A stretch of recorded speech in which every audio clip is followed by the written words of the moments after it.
дар ҷумҳурии тоҷикистон таи солҳои охир сайёҳии дохилӣ дар ҳоли рушд қарор дорад, зеро дар тамоми ҷаҳон сайёҳии дохилӣ аз рӯи дараҷаи фарогирӣ нисбат ба сайёҳии байналмилалӣ ҳатто бартарӣ дорад. Инчунин аз рӯи саҳм сайёҳии дохилӣ 75-80% шумораи умумии сайёҳонро дар ҷаҳон дар бар мегирад. бояд гуфт ки сайёҳии дохилӣ барои огоҳии комил пайдо кардани сокинон аз имконоти гардишгарии кишвар, шиносоӣ бо ҳаёт ва фаъолияти мардуми минтақаҳои дигар, фарҳангу тамаддуни қадимӣ ва дар ин замина ба рушду тавсеяи сайёҳии воридотӣ таъсири назаррас мерасонад. муҳим аз ҳама боздид ва шиносоӣ аз мавзеъҳои нодир ва беназири сайёҳии мамлакат ҳисси ватандӯстӣ, ифтихор аз ватану ватандориро боло бурда, ваҳдати миллиро боз ҳам устувор мегардонад. бо ин мақсад мо тасмим гирифтем ки ин навбат тариқи хатсайри душанбе Шамсиддини Шоҳин маконҳои зебои ин ноҳияро аз фазо тамошо ва рӯйнавор оварем. дар ин миён имконият даст дод ки бо муовини раиси ҳизби халқии демократии Тоҷикистон Маликшон Неъматзода дар фазои ватан сайёҳат ва як суҳбати хос дошта бошем. салом аст ки дар ҷумҳурии Тоҷикистон барои рушди сайёҳии дохилӣ низ тадбирҳои мушаххас андешидару амалӣ мегарданд ва аз ҷониби ду ширкати ҳавопаймоии ватанӣ Сомонер ва Тоҷикер низ барои сайёҳати дохилӣ, барои хотирманд кардани сайёҳати дохилӣ тавассути чархони сайёҳат роҳандозӣ гардидааст ва имрӯз ба мо шумо низ муяссар гардид ки дар дораи чунин як қатрае зебогиҳои ватан аз ҷумла минтақаҳои тамошодори ноҳияи шарқишоҳиро тамошо карда бошем. мехостам андешаи шуморо ва таассуроти яки шуморо аз ин сайёҳат ва чунин иқдомҳо дошта бошем.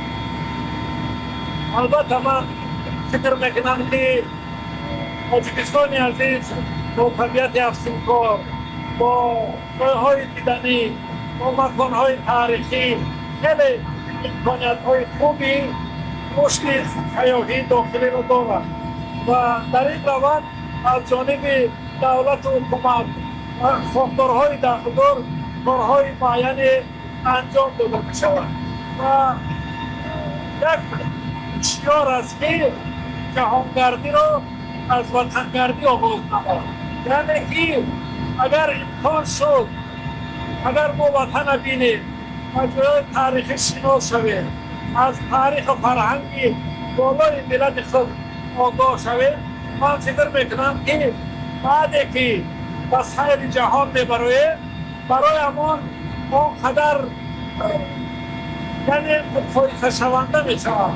чунки мо аксаран вақт орзуи ҷойҳои дигари дунёро дидан мекунем, вале фаромӯш мекунем ки ватани мо хеле ҷойҳои зиёд дорад, хеле маконҳои зиёд дорад ва хеле ҷойҳои диданигу дӯстдоштанӣ дорад. масалан имрӯз мо дар ноҳияи Шамсиддини Шоҳин будем. чӣ қадар табиати афсункор аст, чӣ қадар маконҳои диданӣ аст ки аз дунё сайёҳон меоянд, вале афсӯс мардуми мо он қадар ба ҳамин тараф таваҷҷӯҳ намекунад. барои ҳамин ман фикр мекунам мо дар якҷоягӣ чӣ шабакаҳои телевизионӣ, чӣ масъулин ва чӣ мардуме ки огоҳ аст ҳар қадар бештар ташвиқ кунем, тарғиб кунем, мардуми шарафманди тоҷикро барои майл пайдо кардан ба сайёҳати дохилӣ. ба хотири оне ки вақте ки агар ватанро надонӣ, агар надида бошӣ, бо таъриху фарҳанги он, бо чашми худ, бо ақли худ огоҳ набошӣ, метавонад ки ҳамон ватандӯстият пурра набошад. барои ҳамин ман даъват ба амал меорам аз ҳамватанои азиз ки фарзандоро бигиред, набераҳоро бигиред, дар рӯзҳои истироҳат, дар давраҳои фориғ аз кор ба сайри ватан бароед. гӯшаҳои ватан дар ҳама фасли сол хеле зебо ҳастанд ва бовар дорам ки ҷавонони мо, наврасони мо бо дидани гӯшаҳои зебои диёр ҳатман меҳрашон ба ин ватан боло мешавад, ишқашон ба ин ватан боло мешавад. агар ба вилояти хатлон меравем, хатҳо маконҳои диданӣ аст. агар ба вилояти суғд меравем, чӣ қадар маконҳои зебо аст. агар ба водии рашт меравем, چقدر جایهای دیدنی است. بدخشان میگین سیاحی ما است. از این سبب دعوت ما هم از آن است که بیاید سیر وطن کنیم، وطن بینیم، وطن را دوست داریم، وطن برامون عزیز است، وطن را تکرار است. بعد رویم سیر جهان. بعدا در مقایسه میبینیم که وطن ما از کسی و از چیز کمی ندارد. برای همین دعوت ما و خاطر رشد سیاحی است، سیاحی داخلی است. برای اون که تنها دیدن نیست، هر یک جای دیدگی ما مهر ما رو، عشق ما رو به وطن زنده میکنند، بیدار میکنند و بعدا همان دوستداری وطن، همون احترام وطن باز هم بالا میرود.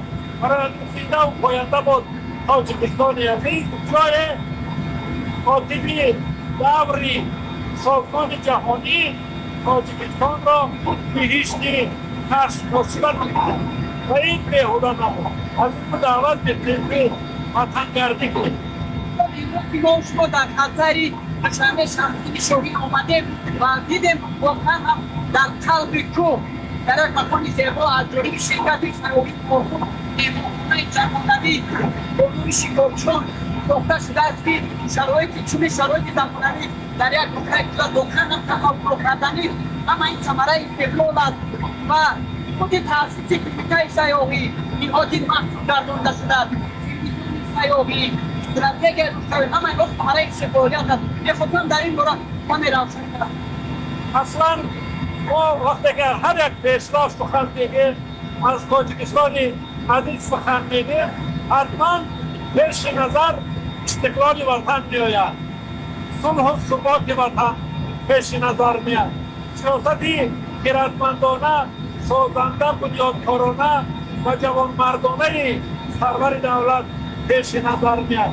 امروز صد شکر فرزندان بهار و ناموس وطن، آنهایی که در طول 35 سال تربیه دولتداری پیشوای ملت را گرفتند، از جوانمردی‌های جناب عالی آموختند. امروز در هر کوچه وطن اینفراساختاری گوناگون از جمله سیاحی ساخته ایستادند. دیگر ما از جای زیست، از جای استراحت، از جای تماشا تنفسی نمیکشیم و برای همینم فقط باید مردم شرافمند ما با استفاده از این امکانیت‌ها سفر کنند، از طبیعت لذت برند. در برابر این آنها نیز میتوانند در رشد اینفراساختار سیاحی در آینده سهمگزار باشد. ولی ما شاهد یک امکانیت و دیدن اندک مکان سیاحی کردیم که هر سال صدها نفر شکارچیان از گوشه‌های گوناگون دنیا میآیند. امروز این جانوری مارخور را در سراسر دنیا میشناسند. این علاقه یک ایمیجی دولتی کشته است، ولی مردم داخلی ما این امکانیت میتوانند استفاده برند و چنین سیرخطها میتوان به گوشه‌های دیگری تاجیکستان تشکیل نمود. سیرخطها باشند حتی روزهای شنبه و یکشنبه با استفاده از اتوبوس‌ها، با استفاده از دیگر نمود نقلیات میتوانید ما با همسیخان، با همکرسان، با همکاران، با علوی، با همسایگان چنین سیرخطها را انتخاب کنیم، رویم استراحت کنیم، از طبیعت وطن لذت بریم و شکر استقلال و آزادی وطن کنیم. شکر رهبر دولت، همان رهبر دولتی که استقلال ما را نجات داد، ملت ما را از ورطه نابودی رها کرد، ملت ما را سرگرم کرد و ما صلح آورد و ما شادی آورد و قدری او برسیم و ذره هم باشد در پیشرفت تاجیکستان سهمی فرزندانه خود را بذارید. سیاحان میگویند تاجیکستان به این سیرون زمین و امترین کشور نیست تا جمهوری جهانی در ردبندی‌ها نمک جای دادند و همه این ثمره استقلالیت و زحمت‌های کسب‌وپذیر پیشوای ملت است. شما که همچین یک از بایدگاران روسی سیاحی در کشور هستید و نگفتید که چی دیگرگونی‌های جوری در همین روسی ساحل تاجیکستان و اروپا پیوستن و چی چیزها رو باید در آینده باز انجام داد که تاجیکستان یک بخشی دیگر کشورها همچون کشور توریسم و کشور حرکت روسی سیاحی درآمد تبدیل شده شود. البته در این صحنه ما شکری استقلال میکنیم و شکری رهبر دولت میکنیم که از روزهای اول استقلالیت راه دموکراسی دنیوی را بنیاد را پیش گرفت و بعدا در سیاست خارجی یعنی که سیاست درهای باز را و تاجیکستان را با جهان شناساند و دنیا را با تاجیکستان شناساند. امروز در بیش از 20 کشور دنیا ما سفارتخانه ها داریم، نمایندگی دیپلماتی داریم. ما در بسیار کشورهای دنیا جمعیت های تاجیکان داریم. امروز ورزشگران ما در سراسر جهان میروند پرچم میبردارند. فرهنگیان ما فرهنگ ملی ما را به نمایش میگذارند. فرزندان با استعداد ما در ساحه های گوناگون در عالم معرفی میشوند.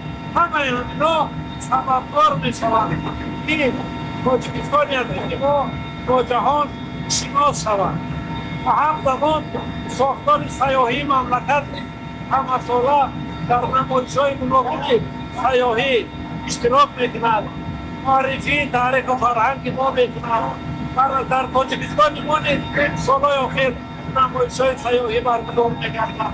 یعنی استقلال، آزادی، سیاست خردمندانه جناب جولی سببکار آن شد که امروز تاجیکستان عزیز ما به حیث یک کشور امن در دنیا اعتراف می‌گردد، شناخته می‌شود و هر سیاحی که می‌آید او وقتی که به وطن برمیگردد صدها سیاح دیگر را از تاجیکستان جلب می‌کند. یعنی امروز علاقه ما نزدیک 2 میلیون سیاح را قبول کرده ایم و امکانیت ما است که از این بیش ما سیاحان را جلب کنیم به خاطر که کشور ما امروز علاقه مکان برگزاری چهاربینی‌های سطح بین المللی است.